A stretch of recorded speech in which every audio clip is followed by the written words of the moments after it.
And Yes. I think what's happened is that there's just more and more chemicals, you know. So let's talk about a very foundational concept in environmental medicine called toxic load, right? And Hmm. a lot of people use this analogy of a barrel. I like the idea of a sink because then you can visualize, right? We're spending 8 hours a night with our faces pressed into our very toxic mattresses. So yeah, huge, huge problem. Welcome back, everyone, to another episode of Healthy Rebel Speaks Out. And today I am so excited because I am joined by Dr. Kelly McCann, a leading expert in environmental medicine and founder of the Spring Center. And she has a very impressive credentials of both conventional and integrative medicine and specializes in how to uncover these hidden toxins that can trigger conditions such as autoimmune disease, mast cell activation. So I am so excited and so much more. I cannot say it in a sentence, but this is huge. So welcome. Thank you, Bonnie. Thank you so much for the invitation. I'm so happy to be talking with you and sharing this information.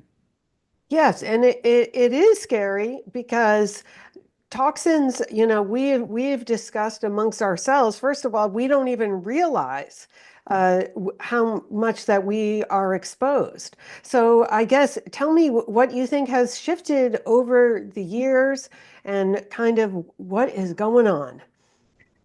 Yeah, so let's talk about a very foundational concept in environmental medicine called toxic load, right? And Hmm. a lot of people use this analogy of a barrel. I like the idea of a sink because then you can visualize, right? So some people are born with ginormous sinks and huge drains. And these are people that can be exposed to all sorts of toxins throughout their lifetime. You know, they party like rock stars and they die in their sleep in their 90s without ever really having any ill effects from all their exposures. They're super Sure. lucky. That's not the majority of us. You know, many people have more shallow sinks. And then those who tend to get chronic illness, you know, the patients that I see in my practice, they have really shallow sinks and very narrow drains, which means that when they accumulate environmental chemicals, which we're all exposed to, at some point, fairly early on in the process, when you reach that threshold of the top of the sink and you can't detox well enough to, get stuff out the drain, you're going to overflow your sink. And that is when the symptoms show up. And Yes. I think what's happened is that there's just more and more chemicals. You know, when I first started doing this work, we used to talk about, oh, there's 85,000 chemicals in the environment. There are hundreds of thousands of chemicals in the environment, and we are exposed to them on a regular basis. And it's not just in our food, it's in the water, it's in the air we breathe, it's in our personal care products, it's in our cleaning products, it's in, all the chemicals in the furniture that we buy, the cars that we drive, the building material that we use to build our houses. There are chemicals everywhere, and we can't avoid them, and we keep accumulating them and keep being exposed, and that's when things start to go awry, and that's when symptoms show up. Yeah, so from your experience in your practice, what have you seen changed over the years? The patients who show up in my practice are more sick. They've been sick for longer. They have more symptoms involved in their illnesses. So it used to be, 15 years ago, people would come up with some irritable bowel symptoms, and put them on an elimination diet and take out gluten and a couple of other things, and then give them supplements to help heal the gut, and they're good. Within a short period of time, they're good. They're back living their lives. They have all the energy they need. And these days, people come in, they are so much sicker. Young children are sicker, and it takes a lot longer. The other thing that's really happened in the past 10 years or so is an increase in the presentation of mast cell activation syndrome. Mast cells are a part of our immune system, and their job is to identify if there's a foreign invader present.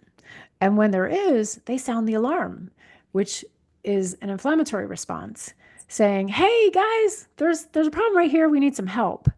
And so when that mast cell degranulates, sends out the signal, rest of the immune system comes in to try and deal with the threat. But what happens in a certain segment of the population, 70 to 20% or more, I'd say, the mast cells get triggered. And so they're perceiving threats where threats do not exist, like the air that we breathe, the food that we eat. Even if it's healthy food, people can start to have reactions. And I'm seeing more and more and more And how do people people have it. know if they have this? Because it is hard to diagnose. And like so many symptoms can be so many different things. So how do you identify and do testing for this? It's a great question. It's really a clinical diagnosis. So I can tell by reading somebody's history, most likely if they have mast cell activation. And yes, I do the history and the physical and all of that. Right. But usually the clinical definition is multiple symptoms and multiple systems that are allergic, inflammatory, or growth related. Because mast cells produce these inflammatory mediators, these chemical messengers that tend to cause allergic symptoms, inflammatory symptoms, or sometimes growth factors. So patients who tend to be lumpy and bumpy make cysts and lipomas and things like that. For someone who had an ongoing rash, I had someone who had like a rash that would just never go away for years and years. Yes, You know, stuff like that. like itchy skin, stuff like that. And it's so Yeah. frustrating. So I feel like our immune system has kind of gone awry. So just from like my perspective, as a dietitian, I always tell people, in 1970, yeah, you could have eaten less, exercised more, and you are good to go. But I am seeing the very same thing in my practice, which all hands on deck with all kinds of gut issues. Like it's 10 different symptoms that people come in with, and it's gotten increasingly complicated. And they realize it's not just enough to, I mean, the whole obviously stupid calorie thing. Right. Yeah, the calories are just not going to cut it. We have to do more than that. Um, yeah. So when people are saying, oh, do I have mast cell activation? Are you sensitive to things? What are you sensitive to? Do you have histamine issues?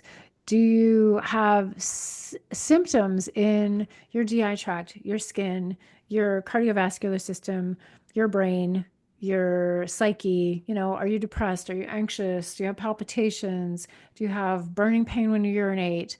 All the GI symptoms. Do you have hormonal dysregulation?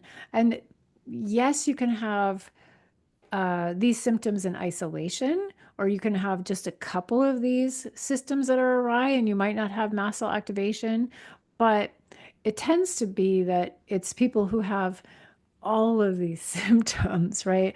All of the systems seem to be out of whack. That's when I clue into the idea that it might be mast cell activation. So explain now the connection and how this like overload of toxins that we are being exposed to can trigger this, but also everyday conditions that you see. I mean, even we were talking about the explosion of obesity, and I happen to love the word obesogens.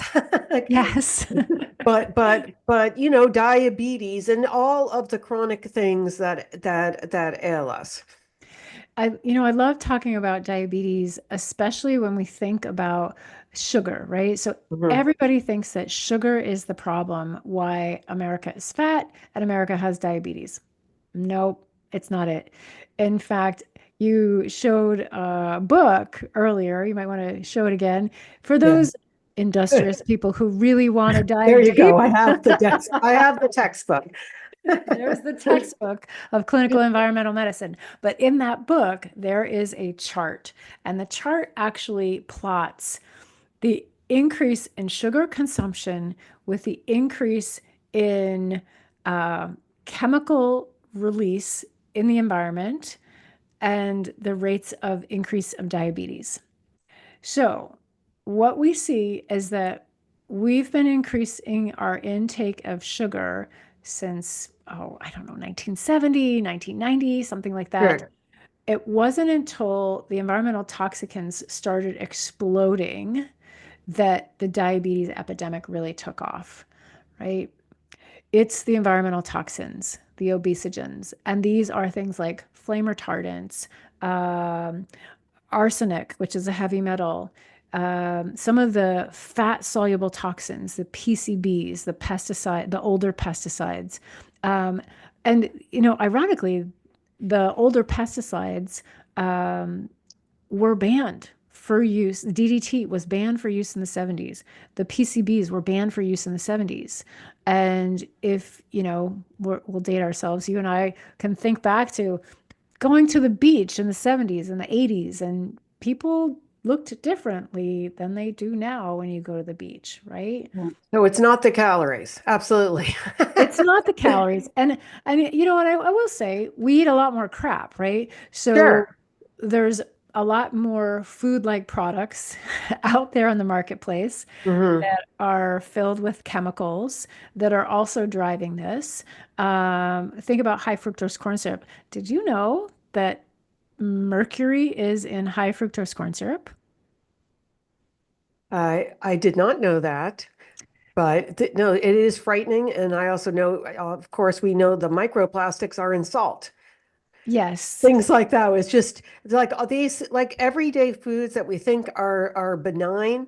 But I think you hit the nail on the head. The way I like to split, it's no longer a question if we are toxic, it's how toxic are you, and then what are we going to do?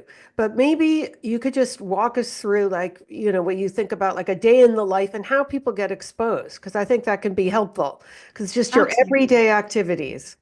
Everyday activities. So you get up and you get ready for work or school or whatever it is that you're doing in your life.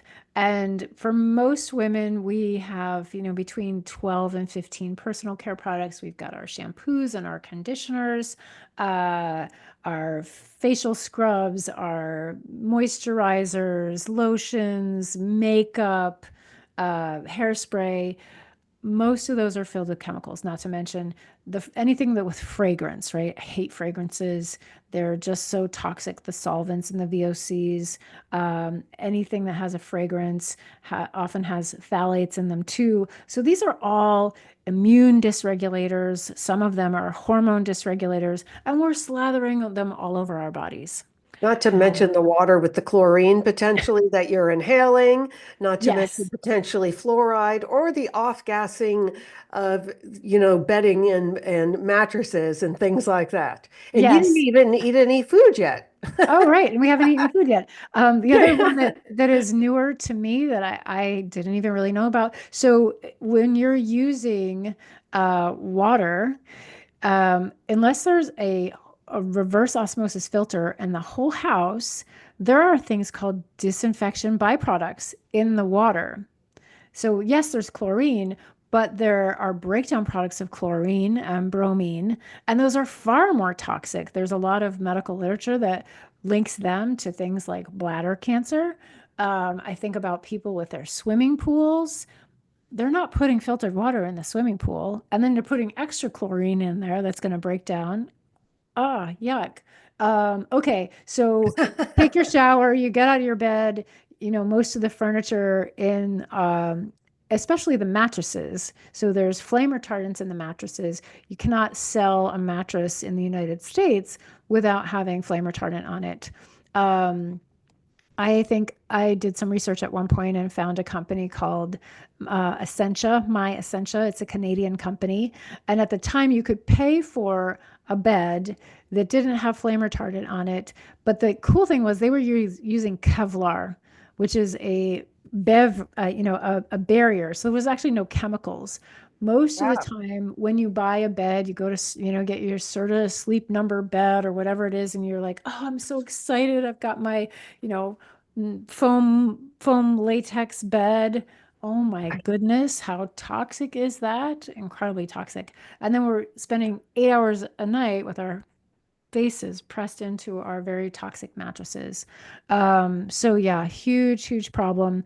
Um, the testing that they do in order to ensure that the mattress is flame retardant is they have a literal a flame that's probably at least a foot around, maybe even bigger, and they point it directly at a mattress and have to fry the mattress for, I don't know, 70, 90 seconds. It's some extended period of time to make sure that it doesn't catch on fire.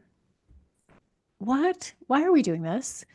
I mean, I think they did it because people were smoking in bed and they would drop Well, the there's a good cigarettes toxin. At and least they, then you know it. I mean, smoking, at least you're aware you are inhaling a toxin. I mean, you know what, right? I'm serious. right.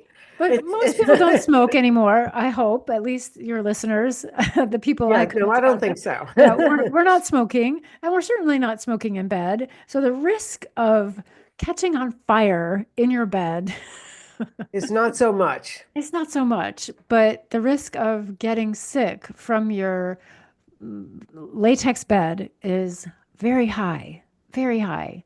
Okay, so you get out of bed, you take a shower, you get exposed to all those things, you slather all those personal care products on you, and then you go down to the kitchen and you're going to eat something. Um, and this one's the easy one, right? This is the one that most people get. If you eat organic, you are reducing your exposure to pesticides. Most of the pesticides that are used today are not persistent in the environment. They're considered phosphate pesticides, not organochlorine pesticides. And if you stop eating commercially and conventionally grown foods within, a couple of days to a week, those pesticides are out of your system. Whew, that's an easy one. But what about what you're cooking your food in, what you're Mhm. heating your food in? If you're using a nonstick pan, um, that is probably one of the worst offenders because that's a forever chemical. We cannot get those chemicals out of our They're body. still selling these, right? I mean, There's yeah, I feel like people mo know about it a little bit, but I mean, they're still selling it. Oh yeah, I mean most commercially available products for the kitchen. You go to, Saks Fifth Avenue. You go to Walmart. You go anywhere to buy a pan, a frying pan, an egg pan. It's gonna be a nonstick pan, and it's gonna be filled with these persistent flame retardants. It is just crazy, It's then it's and people aren't aware. Like a lot of people, I'll just mention if you have glasses that are like even your sippy cups or not sippy cups, but carry along that are plastic, and they're like, oh, I'm drinking my detox lemon thing in there, not realizing that they're actually sucking the BPA and toxins out of the plastic right into their water. Absolutely. Yes. So every time you drink out of a plastic water bottle, especially the ones with the screw top. So when you screw it on and take it off and then screw it back on and off, you're increasing the amount of plastic in that water by like sevenfold. It is really crazy how much plastic. And then, okay, so now you're driving to work and you're stopping at Starbucks and you're getting your mocha frappuccino latte Oh God. heated, your heated drinks especially, and they're in a cup that looks like a paper cup, but it's actually not. It's lined with some sort of bisphenol. Uh, Uh, Bisphenol is not a persistent, but it's not a persistent chemical, but it is a ubiquitous chemical. And bisphenols, whether it's BPA free or BPA, all of them are terrible. All of them are hormone disruptors. There's high association and correlation between that and particularly female issues. And then you're drinking your drink out of the plastic lid, like Bonnie mentioned. Excuse me.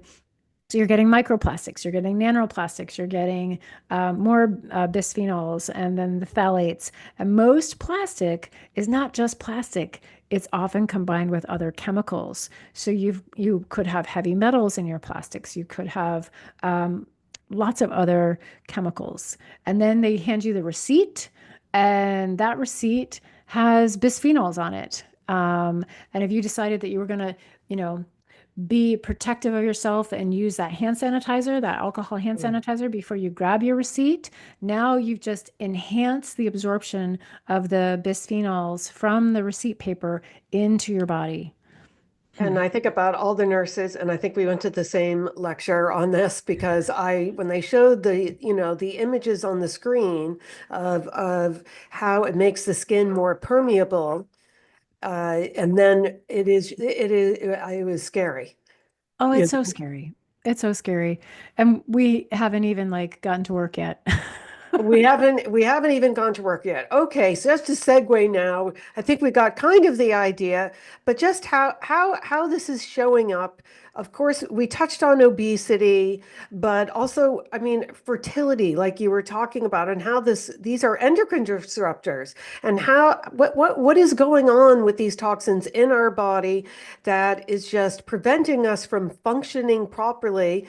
And yeah, I think start with that. I will start with that. So, one of the authors of that textbook is named Walter Crinian, and he was my mentor and my teacher. I did a year-long fellowship with him, and he used to teach that as we accumulate more environmental chemicals, they tend to show up in different manifestations, almost like a timeline. So you can look back and you can say, the first manifestation of environmental toxicant exposure is immune dysfunction. Most people start out with things like allergies, sensitivities, eczema, asthma, because you're having a hypersensitivity reaction with your immune dysfunction. Um, Now, there are specific chemicals that we know cause immune dysregulation, but those tend to be the first symptoms that show up in people as they're accumulating more toxins, right? Um, so then on the flip side of that is the autoimmune conditions. So it's still immune dysregulation. It's a hypersensitivity reaction, but now the hypersensitivity is attacking the body. And this goes for any autoimmune condition, where you're talking about Hashimoto's, inflammatory bowel disease, lupus, rheumatoid arthritis, et cetera, et cetera, et cetera.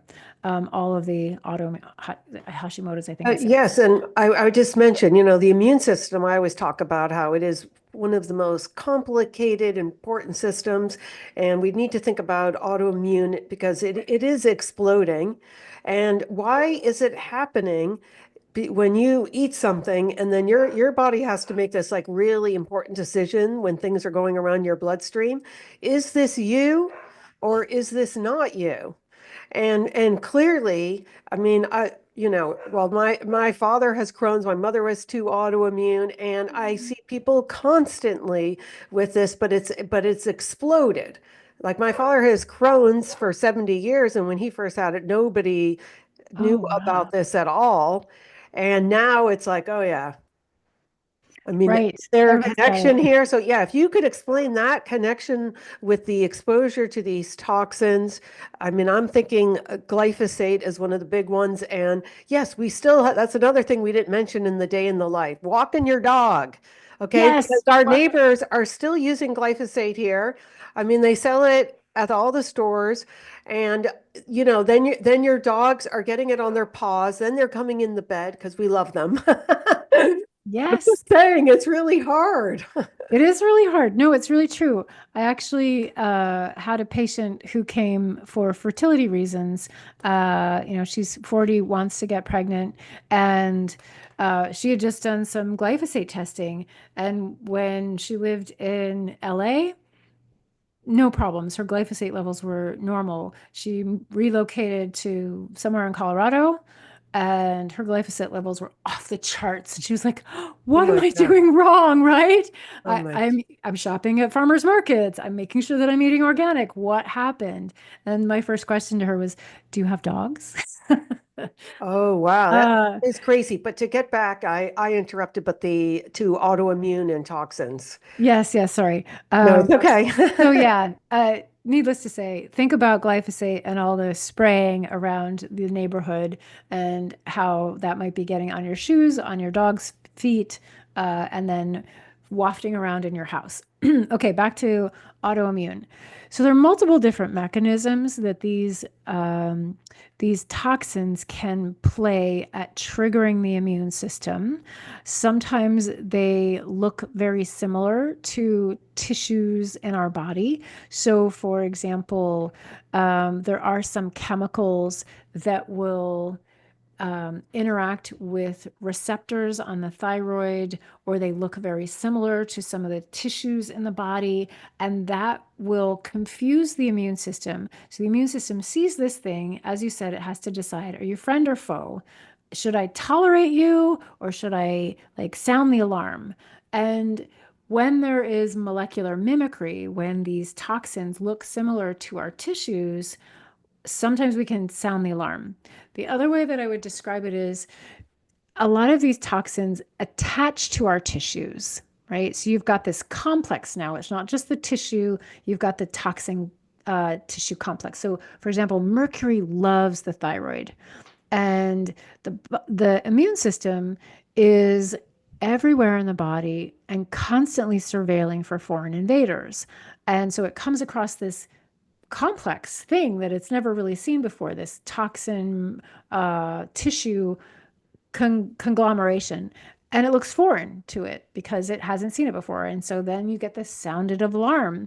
And because that toxin is attached to the tissue, the immune system will start to attack the tissue, even though the tissue was kind of the innocent bystander just being Right. attached to And this and one of the toxin. biggest things I think about, I mean, well, we know gluten with celiac, but I mean, I don't think people are making it up that I mean, because I see it every day, that the first thing I will do with anyone is get them off of gluten, and Yes. that alone sometimes, and how this is connected because of, again, the what is happening with the glyphosate and genetic engineering, and I don't know, right? Yes. And, one thing that a lot of people don't realize is that they use glyphosate as a drying agent in order to bring grains to harvest. So what that means is that the grains are like close to being harvested. They will spray the entire crop with glyphosate to dry it all out, so that it doesn't damage the machines that will then bring it to harvest, like cut everything down. So you're getting the extra dose of glyphosate. Glyphosate is very similar in structure to glycine, which is an amino acid. And sometimes we can substitute glyphosate into our proteins uh, in place of glycine. How freaking scary is that? Right. And what's it's doing to our gastrointestinal systems, that, and I also see the explosion, of course, to me, very connected, is all of the neurological conditions. And to me, my heart goes out to children who are, and babies that are the most vulnerable, Right. that have no idea. Like I had no idea, I don't think it was quite as bad 27 years ago with my children and giving them Cheerios, thinking that this is like an innocent, fun food to play with. And now we Right. know it's like number one, like laced with a glyphosate, and how this is impacting, this generation. Right. It's Yeah. It's killing the microbiome too, right? So we think about these toxins as just impacting our tissues, but it's also drastically altering our microbiome. Same thing with a lot of the like food-like products, right? They're not real food. They could be laden with other toxins and pesticides, and those are destroying our gut microbiome. When we destroy our gut microbiome, when we get rid of all the bifidobacter and all the really important keystone The bacteria. antibiotic is basically, it acts, excuse me to interrupt, but it acts just like Yes, an antibiotic, which most people will understand. So glyphosate, exactly. antibiotic, think of them as like the same thing of what's going on down there. And Right. it's actually, it's crazy. I mean, autism, what do you think about that? It's the same thing. It is the same thing. Whether we're talking about diabetes, obesity, autism, it's an accumulation of environmental chemicals that we are not built to withstand. It was amazing. I was at a conference, Amy Yasko conference, I don't know, 10 years ago or longer, maybe 15 years ago. And I had done my methylation panel, and moms were getting up and they were saying, okay, this is Johnny, and he's 8 and he doesn't have language, and he does stimming and all these things. And the mom would stick up the methylation panel, and then I would look at mine was multiple places of red, meaning I have homozygous and a couple of, and a lot of heterozygous, so a ton of methylation cycle defects. And Johnny had no homozygous, no red, just a couple of yellows. And I'm like, this is not a methylation problem. This is not. It's not just a methylation problem. It is a toxin problem. Hmm. So that was a toxin test. I mean, a This genetic test, rather. this was a genetic test. Right, When right. you have a gene, you have two copies. When they're both abnormal, that's when they would highlight it as red, right? So when the gene is abnormal, it doesn't function. The gene that creates an enzyme, the enzyme doesn't function properly. So When this kid had autism, and what you're saying is that, like, I mean, listen, our genetics have not changed in the last 100 years, but yet, far longer, probably well, that. yeah, much longer. But the point is that I'm saying, I mean, even autism rates have skyrocketed, and cancer, like I know, like even the people we didn't have the test back then, but even the people who had the genetics for the BRCA gene, it was something like 20%, would have gotten cancer back, like, 60 years ago, and now it's like 80% or something crazy. So Right. what's the difference? It's great. It's this overload of toxins. Absolutely. And it is the elephant in the room. It is the thing that not enough people are talking about. And people haven't. You don't see them as part of it. Right, I right. mean, You that's see them. that is part of it. And then I think I had this when I graduated school. I definitely feel like I had like a naivety of going to the grocery store and feeling that somehow, things were safe there. And then obviously I realized not. So I'll share like this quick story. I had this couple in, and I go through about why they should basically only buy food that grows mold, and all of the deli meats and all the preservatives that they add, and the FDA, because the FDA approves a lot of ingredients through a loophole called GRAS, generally recognized as safe, but never tested on a human. And some of these things can go on for years before we know they're making us fat and sick, which, by the way, those preservatives do. So this client stops me in my tracks right there. He just left Washington, D.C. after 35 years of working for the FDA. And he said to me, it is much worse than I can even imagine. And that's why he left, because they were having him manipulate numbers to get things approved by the FDA. Yeah. I mean, this Wow. is not a shock, but I'm Right. just saying it's not a shock. But now, okay, we're going to talk positivity now, because there is a lot of things we can do. So maybe you can just walk us through that, of some strategies of how, we can arm ourselves about this. Yes. Um, it's all about education and empowering yourself. So we have to start with the assumption that nobody is going to take care of us and our families like we are. The government is not going to look out for us. Even our well meaning healthcare practitioners are not going to be able to look out for every little thing that we do. Um, and certainly, if you're still more in the conventional space, they don't have the knowledge, they don't have the understanding of functional practitioners like Bonni. Um, and so they're not going to be able to help guide you. So you have to do the work yourself. And it is feasible to lower the burden. Nobody's going to get to a zero. Nobody's going to be perfect. And you don't have to be perfect. That's not necessary. We just have to expose ourselves to less. And and then you start one thing at a time, right? When I first started learning about environmental medicine, I had an existential crisis. And I was like, oh my God, what am I going to do? Right. And then you realize, okay, no, time out. Can't do that. Start where you're at. If you're still eating junk food and going to fast food and drinking soda and, drinking out of plastic water bottles, That's easy. that's Stop. easy. Okay. So stop that. Stop that. Stop that.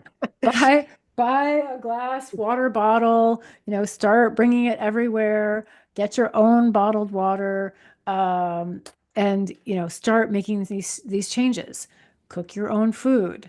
Go to farmers markets. Buy organic when you can. If you can't, the dirty dozen isn't great. It's not perfect, but it's better than nothing if you're really on a tight budget. But honestly, places like Walmart, Target, they have organic A food. lot, a lot of places. And then I don't know what your opinion is on this, but having gone to farms myself, I also, if it's possible, the more local you can purchase things is even better. Like we actually have an organic local farm here, but I've gone to lectures and so, it can be expensive, of course, getting the organic, but if you get it a local farm, a lot of the stuff they do is organic. They just don't have the label, you Right, know? right. Yeah, so talk to the farmers, ask them, because you're right, there is kind of an expensive credentialing process that they have to go through to prove that they are organic. And there are plenty of farmers with ethical, uh, ethical Sure. practices that are going to provide good quality, high quality food for people. So that's kind of the first step. You gotta be aware and make changes of the things that you have control over. I say Um, stop taking them in. That would be number one. yeah, stop taking them in Yeah. your food, and then look at what other things that you can do. If you live in a city and the air quality isn't great, then maybe your next investment is going to be an air filter. Um, we didn't really talk about this, but dust in the home is one of the most toxic things because a lot of the chemicals end up in the dust. Think about our computers, our stereo systems, our TVs. Those are plastic. That plastic breaks down and ends up in like microparticles in the dust. So And the then we're more that we inhaling can, it. and we're inhaling it, and our babies are inhaling it as they crawl around on the floor. Our animals are inhaling it because they're much closer to the floor. So even just cleaning, vacuuming, dusting on a regular basis can reduce the exposures. Don't wear your shoes in the house. Have a dedicated area either outside of the house or immediately in the house. And everybody wears slippers that never go outside. That's a huge And reduction maybe in your cleaning your exposure. dog's paws, which I don't do that, but I think it's a great idea. I think it's a great idea too. I don't know, the booties, I'm not I sure. mean, it's hard keeping up with this. I've done some research now. Tell me what you think to get one of these robotic mop vacuums so that I can constantly be cleaning, at least on the floor, all the dust and stuff. Yeah, I I think those mean, things are great. and then the Um, air filter, and then I've an air done that. filter. Yeah, the air filter is going to be important for what is in the air, but the dust is super important. Uh, let's see. And oh, there may even be special mats that will absorb the particles from your feet. I haven't found the specific one I would recommend yet. I'm still looking. Okay, There are mats where the dust and the debris collect underneath. And so that's helpful. So vacuuming on a regular interesting. basis, dusting, no shoes in the house, air filters. Um, and then there are ways to check things out too. So there are different websites where you can put in your zip code and see what are the industries around you, what are the factories, what are the possible pollutants in the industry in the area. You can look at your local water supply. Again, they're only testing for a certain amount of Hmm. environmental chemicals, And you could send your water off for more extensive testing. There's a company called TapScore. There's another one called, I think it's called watertesting.com. It's a lab, and you can send your water off to figure out what is in your water. And then once you know what's in your water, you can opt to purchase a water filtration system that will get out the stuff that's in there. So not everybody needs a reverse osmosis water filter. Not everybody can afford a whole water filtration system for their house, or if you It, rent. it was an investment. I did it after, I mean, I've been doing this for so long too. So my whole house water. And then I have, which this is not crazy expensive for most people. And I would argue it's actually cheaper than buying all the watered bottles, is just getting reverse osmosis in your kitchen under the sink and then Mhm. filling up the containers and taking it with you. That doesn't Exactly. cost you that much every year. And I think that is a worthwhile investment. You know, you got to think about, I think about the stuff you do most of the time.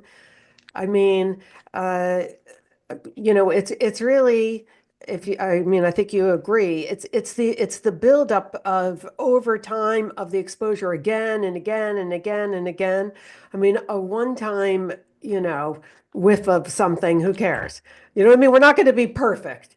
Right. Go on airplanes. I mean, I go out, but so you think about your like daily habits, like again, like skin, makeup, lotion, hair, hair stuff. What you drink, what you eat. Yeah. Oh, that reminded me. You said smells. Okay. If you have Glade plugins, if you have God, stop. fragrance, I mean, That's throw, the worst. put pause and go throw them out right now. Yes, yes, yes, yes. I cannot take it. I've seen them in doctors' offices as well. And I'm like, and I actually was at a gym once I had to leave. It was a small private gym, and I'm like, "What are you doing?" I told him, and I don't know what you think about the essential oils. I You mean, know, they're kind of I have mixed. I have them. I have a mix. I think they're mixed. There are some really lovely essential oils, and some people can do fine with them if they're essential. I mean, if they're organic, etc. Um, I take care of a very select group of patients who are very chemically sensitive, and they're still chemicals. There are volatile organic compounds in there. The smells, the scents can trigger a very sensitive person. So you have to be conscientious of your level of sensitivity, because those things can be very sensitizing. But I mean, they're adding sense to everything. I mean, you think about like even children's toys, like everything has to have a smell, and it's all chemicals. Oh, it's all chemicals. It I it think, is it yeah, is it is a cuckoo, honestly. I it's really mean, crazy.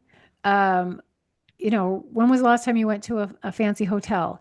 They all have their designer scents. So you walk into the yes. hotel and it's just this horrific, usually horrific smell that's pervasive. I'm like, oh my God, what are they thinking? I hope some of the administrators of some of these big hotel corporations are listening, because Yeah, okay. uh, those chemicals are killing people. They're killing your employees, that's for sure. They're killing brain cells. They're neurotoxins. Yeah, they are really Okay, awful. so now that we've discussed how to stop taking them in, to me, that is step one. But then to me, phase two is what are all the things that we can do to support our own body's natural process of detoxification? Because that's another thing to touch upon, only because I think the word detox and Mhm. like master cleanse or whatever, like there's been some crazy things out there over the years, and Right. so the word detox, I think, has gotten like a bad rap, but of course it is a natural process that we really want to support in order to start, getting some of these things out of our body. Correct. Yes. You don't have to do a parasite cleanse. You don't have to drink your lemon and ginger water. It's not really going to be helpful. We need to make sure that we poop on a regular basis, right? We need to urinate on a regular basis. And Heck. we need to sweat on a regular basis, move our bodies. So the lymphatics work best when we move our bodies. when we sweat, we get out a lot of toxins. There was some brilliant research done by Dr. Stephen Genowis, who documented that we get heavy metals, mycotoxins, not maybe not all plastics, but phthalates, bisphenols, basically pesticides, everything but the persistent the parafluorinates, so the PFOSs, PFASs, out of our bodies with sweat, almost everything.